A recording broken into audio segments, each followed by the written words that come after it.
ನಮಸ್ಕಾರ ಗೆಳೆಯರೇ, ಟ್ರಾವೆಲ್ ಲೋಕಗೆ ನಿಮಗೆಲ್ಲರಿಗೂ ಸುಸ್ವಾಗತ. ಭಾರತದ ಆಧ್ಯಾತ್ಮಿಕ ಭೂಪಟದಲ್ಲಿ ಎರಡು ಶಕ್ತಿಶಾಲಿ ಬಿಂದುಗಳಿವೆ. ಒಂದು ಪಶ್ಚಿಮದ ತುದಿಯಲ್ಲಿರುವ ಗುಜರಾತ್ನ ದ್ವಾರಕ, ಇನ್ನೊಂದು ಪೂರ್ವದ ತುದಿಯಲ್ಲಿರುವ ಒಡಿಶಾದ ಪುರಿ. ಈ ಎರಡು ಕಡೆ ನೆಲೆಸಿರುವುದು ಸಾಕ್ಷಾತ್ ಶ್ರೀಕೃಷ್ಣ. ಇಂದು ಈ ಎರಡು ದೇವಾಲಯಗಳ ಮೇಲಿರುವ ಪವಿತ್ರ ಧ್ವಜಗಳ ರಹಸ್ಯ ಮತ್ತು ಇವುಗಳ ನಡುವಿನ ನಂಟನ್ನು ತಿಳಿಯೋಣ. ಮೊದಲು ದ್ವಾರಕಾಧೀಶ ದೇವಾಲಯದ ಬಗ್ಗೆ ಮಾತನಾಡೋಣ. ಇಲ್ಲಿನ ಧ್ವಜವನ್ನು ಅಬೋಟಿ ಎಂದು ಕರೆಯಲಾಗುತ್ತದೆ. ಇಲ್ಲಿ ದಿನಕ್ಕೆ 5 ಬಾರಿ ಧ್ವಜವನ್ನು ಬದಲಾಯಿಸಲಾಗುತ್ತದೆ. 3 ಬಾರಿ ಬೆಳಗ್ಗೆ, 2 ಬಾರಿ ಸಂಜೆ.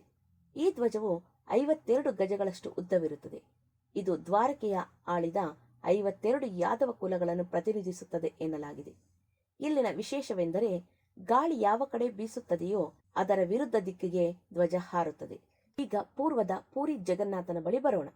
ಇಲ್ಲಿ ದಿನಕ್ಕೆ 1 ಬಾರಿ ಮಾತ್ರ ಧ್ವಜ ಬದಲಾಯಿಸಲಾಗುತ್ತದೆ. ಸುಮಾರು 800 ವರ್ಷಗಳಿಂದ ಪ್ರತಿದಿನ ಸಂಜೆ ಅರ್ಚಕರು 45 ಅಂತಸ್ತಿನಷ್ಟು ಎತ್ತರದ ದೇವಾಲಯದ ಶಿಖರವನ್ನು ಬರಿಗೈಲಿ ಹತ್ತಿ ಈ ಧ್ವಜವನ್ನು ಬದಲಿಸುತ್ತಾರೆ. ಇಲ್ಲಿಯೂ ಅಷ್ಟೇ, ಧ್ವಜವು ಗಾಳಿಯ ವಿರುದ್ಧ ದಿಕ್ಕಿನಲ್ಲಿ ಹಾರಾಡುವುದು ಒಂದು ಅದ್ಭುತ ರಹಸ್ಯ. ಈ ಎರಡು ದೇವಾಲಯಗಳ ನಡುವೆ ಇರುವ ಒಂದು ಅದ್ಭುತ ಆಧ್ಯಾತ್ಮಿಕ ರಹಸ್ಯವನ್ನ ಈಗ ನೋಡೋಣ. ಪುರಾಣಗಳ ಪ್ರಕಾರ ಶ್ರೀಕೃಷ್ಣನು ತನ್ನ ದಿನಚರಿಯನ್ನು ಈ 4 ಧಾಮಗಳಲ್ಲಿ ಹಂಚಿಕೊಂಡಿದ್ದಾನೆ.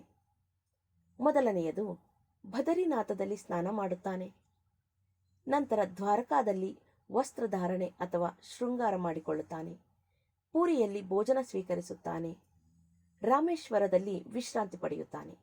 ಇದೇ ಕಾರಣಕ್ಕೆ ನೋಡಿ, ಪಶ್ಚಿಮದ ದ್ವಾರಕಾದಲ್ಲಿ ಭಗವಂತನಿಗೆ ದಿನದಲ್ಲಿ ಅತಿ ಹೆಚ್ಚು ಬಾರಿ ಅಲಂಕಾರ ಮಾಡಲಾಗುತ್ತದೆ. ಇಲ್ಲಿ ಕೃಷ್ಣನಿಗೆ ವಿವಿಧ ಬಗೆಯ ಪೀತಾಂಬರ ಮತ್ತು ಆಭರಣಗಳಿಂದ ಶೃಂಗಾರ ಮಾಡುವುದೇ ಒಂದು ದೊಡ್ಡ ಹಬ್ಬ. ಇನ್ನು ಪೂರ್ವದ ಪುರಿಯಲ್ಲಿ ಜಗನ್ನಾಥನಿಗೆ ದಿನಕ್ಕೆ ಅತಿ ಹೆಚ್ಚು ಬಾರಿ ಪ್ರಸಾದ ಅಥವಾ ನೈವೇದ್ಯವನ್ನು ಅರ್ಪಿಸಲಾಗುತ್ತದೆ. ಇಲ್ಲಿನ ಅಡುಗೆ ಮನೆ ವಿಶ್ವದ ಅತಿ ದೊಡ್ಡ ಅಡುಗೆ ಮನೆಯಾಗಿದ್ದು ಭಗವಂತ ಇಲ್ಲಿ ತೃಪ್ತಿಯಿಂದ ಭೋಜನ ಮಾಡುತ್ತಾನೆ ಎಂಬ ನಂಬಿಕೆ ಇದೆ. ಅಂದರೆ ದ್ವಾರಕಾದಲ್ಲಿ ಕೃಷ್ಣ ರಾಜನಾಗಿ ಅಲಂಕರಿಸಿಕೊಂಡರೆ ಪುರಿಯಲ್ಲಿ ಜಗನ್ನಾಥನಾಗಿ ಭಕ್ತರು ನೀಡುವ ಪ್ರಸಾದವನ್ನು ಸವಿಯುತ್ತಾನೆ.